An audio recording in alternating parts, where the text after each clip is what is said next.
When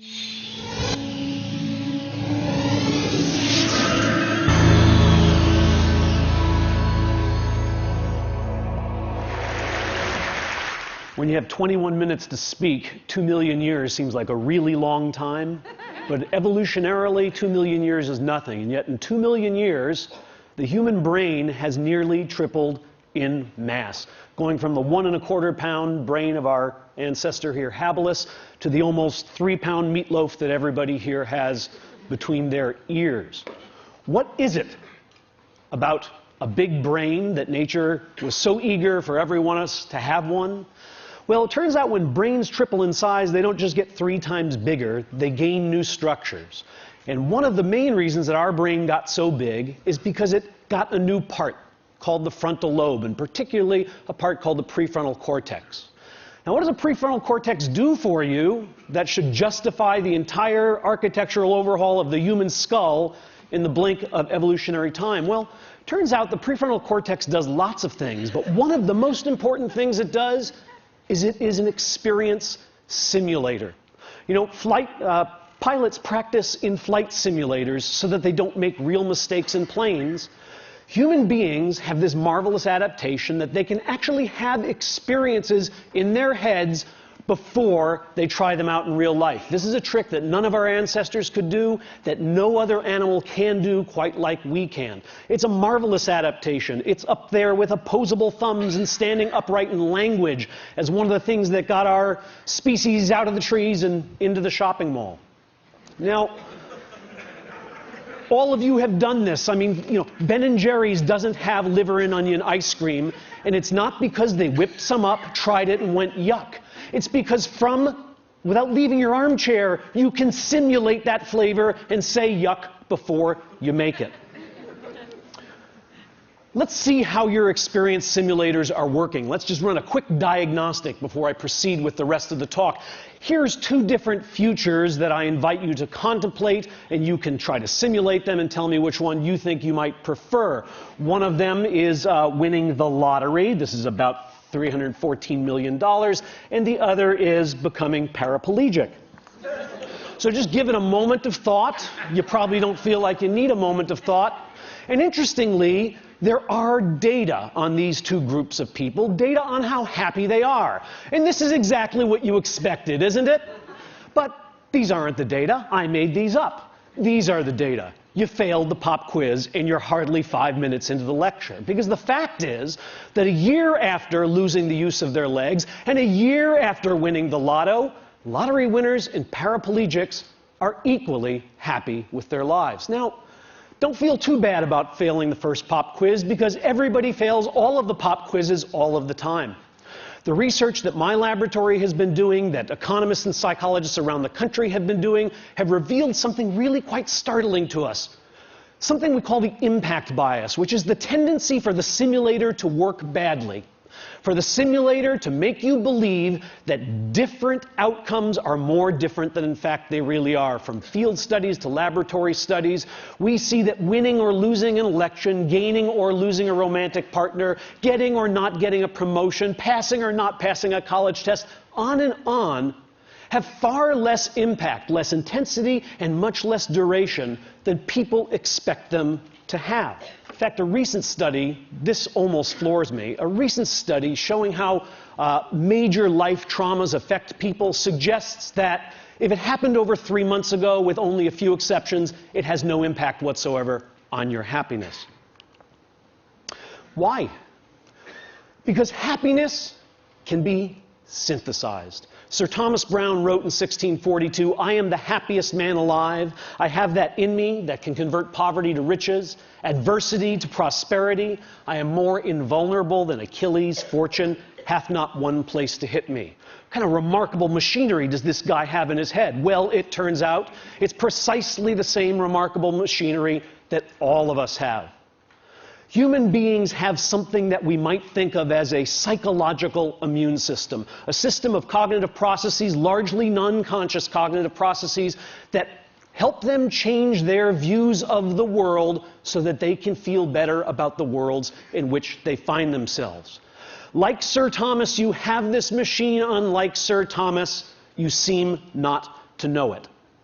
We synthesize happiness, but we think happiness is a thing to be found. Now, you don't need me to give you too many examples of people synthesizing happiness, I suspect, though I'm going to show you some experimental evidence. You don't have to look very far for evidence. As a challenge to myself, since I say this once in a while in lectures, I took a copy of the New York Times and tried to find some instances of people synthesizing happiness. And here are 3 guys synthesizing happiness. I'm so much better off physically, financially, emotionally, and almost every other way, mentally, almost every other way.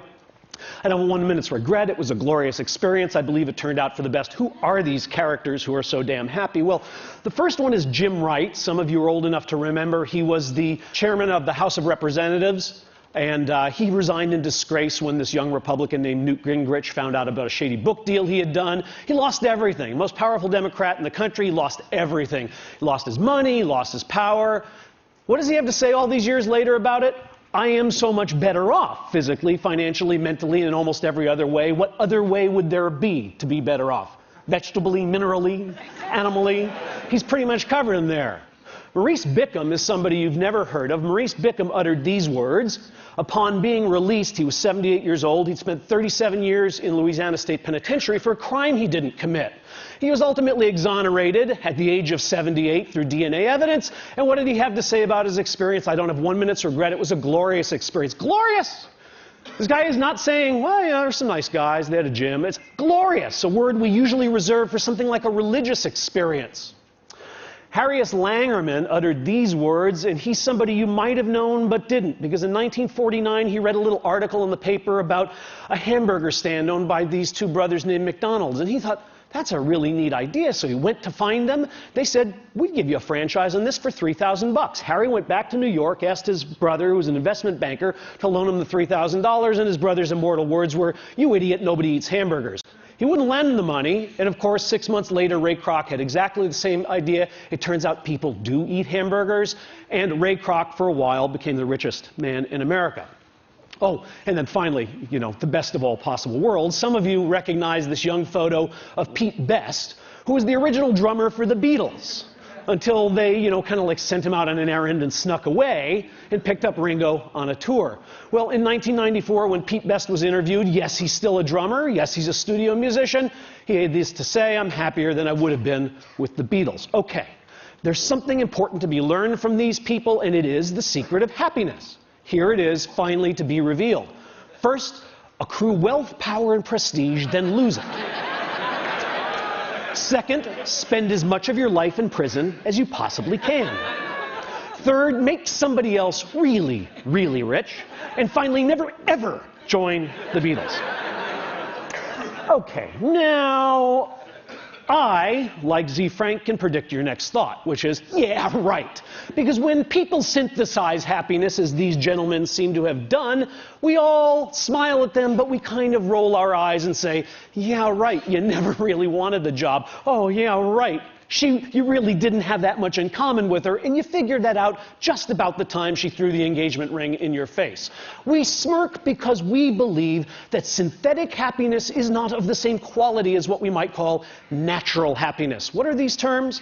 Natural happiness is what we get when we get what we wanted, and synthetic happiness is what we make when we don't get what we wanted. And in our society, we have a strong belief that synthetic happiness is of an inferior kind. Why do we have that belief? Well, it's very simple. What kind of economic engine would keep churning if we believed that not getting what we want could make us just as happy as getting it? With all apologies to my friend Mathieu Ricard, a shopping mall full of Zen monks is not going to be particularly profitable because they don't want stuff enough. I want to suggest to you that synthetic happiness is every bit as real and enduring as the kind of happiness you stumble upon when you get exactly what you were aiming for. Now, I'm a scientist, so I'm going to do this not with rhetoric, but by marinating you in a little bit of data.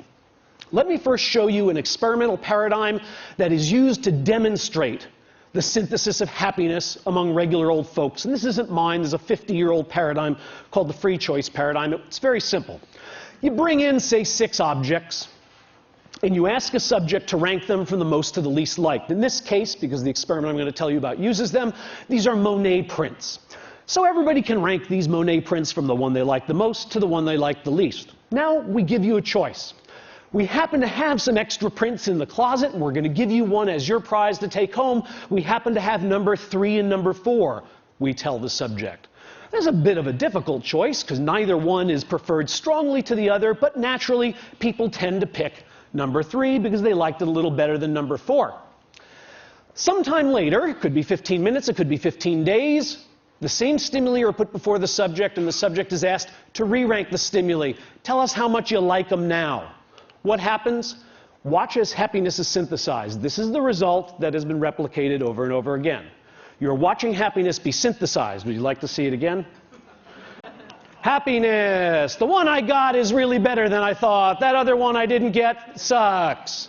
That's the synthesis of happiness. Now, what's the right response to that? Yeah, right. Now, here's the experiment we did, and I hope this is going to convince you that yeah, right was not the right response. We did this experiment with a group of patients who had anterograde amnesia. These are hospitalized patients. Most of them have Korsakoff syndrome, polyneurotic psychosis, that they drank way too much and they can't make new memories. Okay, they remember their childhood, but if you walk in and introduce yourself and then leave the room, when you come back, they don't know who you are. We took our Monet prints to the hospital, and we asked these patients to rank them from the one they liked the most to the one they liked the least. We then gave them the choice between number 3 and number 4. Like everybody else, they said, gee, thanks, doc, that's great. I could use a new print. I'll take number 3. We explained we would have number 3 mailed to them. We gathered up our materials, and we went out of the room and counted to a half hour. Back into the room. We say, hi, we're back. The patients, bless them, say, oh, doc, I'm sorry. I got a memory problem. That's why I'm here. If I've met you before, I don't remember. Really, Jim, you don't remember? I was just here with the Monet prints. Sorry, doc, I just don't have a clue. No problem, Jim. All I want you to do is rank these for me from the one you like the most to the one you like the least. What do? Well, let's first check and make sure they're really amnesic. We asked these amnesic patients to tell us which one they own, which one they chose last time, which one is theirs. And what we find is amnesic patients just guess. These are normal controls. If I did this with you, all of you would know which print you chose. But if I do this with amnesic patients, they don't have a clue. They can't pick their print out of a lineup. Here's what normal controls do. They synthesize happiness, right? This is the change in liking score, the change from the first time they ranked to the second time they ranked. Normal controls show, that was the magic I showed you. Now I'm showing it to you in graphical form.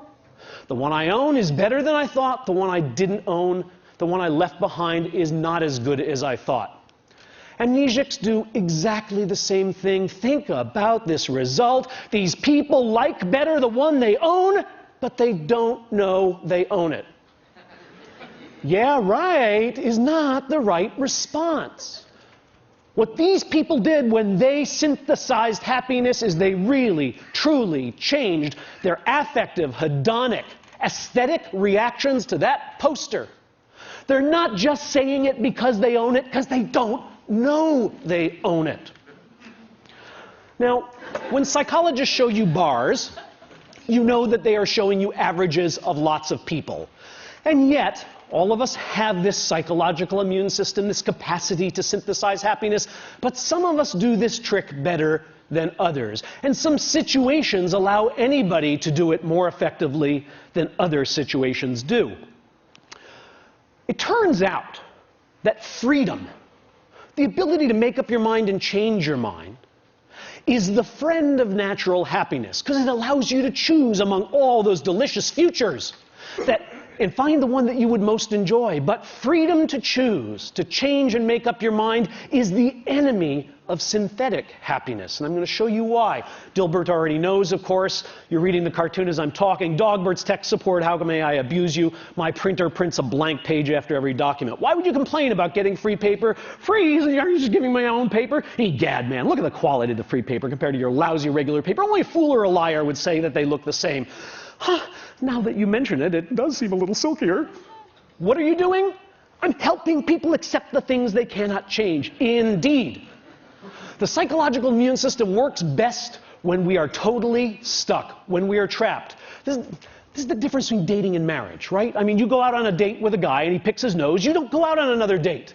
You're married to a guy and he picks his nose. Yeah, he has a heart of gold, don't touch the fruitcake, right? You find a way to be happy with what's happening. Now, what I want to show you is that people don't know this about themselves, and not knowing this can work to our supreme disadvantage. Here's an experiment we did at Harvard. We created a photography course, a black and white photography course, and we allowed students to come in and learn how to use a darkroom. So we gave them cameras, they went around campus, they took 12 pictures of their favorite professors in their dorm room and their dog and all the other things they wanted to have Harvard memories of. They bring us the camera, we make up a contact sheet, they figure out which are the 2 best pictures, and we now spend 6 hours teaching them about darkrooms, and they blow 2 of them up and they have 2 gorgeous 8x10 glossies of meaningful things to them, and we say, which one would you like to give up?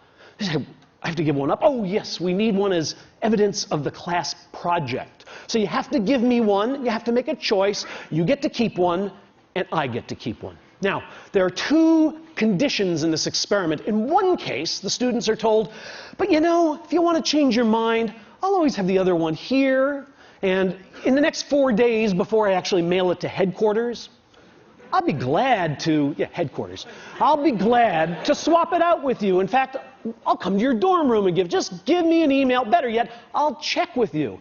You ever want to change your mind, it's totally returnable. The other half of the students are told exactly the opposite. Make your choice, and by the way, the mail is going out, gosh, in 2 minutes to England. Your picture will be winging its way over the Atlantic. You will never see it again. Now, half of the students in each of these conditions are asked to make predictions about how much they're going to come to like the picture that they keep and the picture they leave behind. Other students are just sent back to their little dorm rooms, and they are measured over the next 3 to 6 days on their liking and satisfaction with the pictures. And look at what we find. First of all, here's what students think is going to happen. They think they're going to maybe come to like the picture they chose a little more than the one they left behind, but these are not statistically significant differences. It's a very small increase, and it doesn't much matter whether they were in the reversible or irreversible condition. Wrong-o. Bad simulators. Because here's what's really happening, both right before the swap and 5 days later. People who are stuck with that picture, who have no choice, who can never change their mind, like it a lot. And people who are deliberating, should I return it? Have I gotten the right one? Maybe this isn't the good one. Maybe I left the good one, have killed themselves. They don't like their picture, and in fact, even after the opportunity to swap has expired, they still don't like their picture. Why? Because the irreversible condition is not conducive to the synthesis of happiness. So here's the final piece of this experiment. We bring in a whole new group of naive Harvard students, and we say, you know, we're doing a photography course, and we can do it one of 2 ways. We could do it so that when you take the 2 pictures, you'd have 4 days to change your mind, or we're doing another course where you take the 2 pictures and you make up your mind right away and you can never change it. Which course would you like to be in? Duh! 66% of the students, 2/3, prefer to be in the course where they have the opportunity to change their mind. Hello? 66% of the students choose to be in the course in which they will ultimately be deeply dissatisfied with the picture. Because they do not know the conditions under which synthetic happiness grows. The bard said everything best, of course, and he's making my point here, but he's making it hyperbolically. 'Tis nothing good or bad, but thinking makes it so. It's nice poetry, but that can't exactly be right. Is there really nothing good or bad? Is it really the case that gallbladder surgery and a trip to Paris are just the same thing? Nah, that seems like a one-question IQ test. They can't be exactly the same. In more turgid prose, but closer to the truth, was the father of modern capitalism, Adam Smith, and he said this. This is worth contemplating. The great source of both the misery and disorders of human life seems to arise from overrating the difference between one permanent situation and another. Some of these situations may no doubt deserve to be preferred to others, but none of them can deserve to be pursued with that passionate ardor which drives us to violate the rules either of prudence or of justice, or to corrupt the future tranquility of our minds either by shame from the remembrance of our own folly or by remorse for the horror of our own injustice. In other words, yes, some things are better than others. We should have preferences that lead us into one future over another.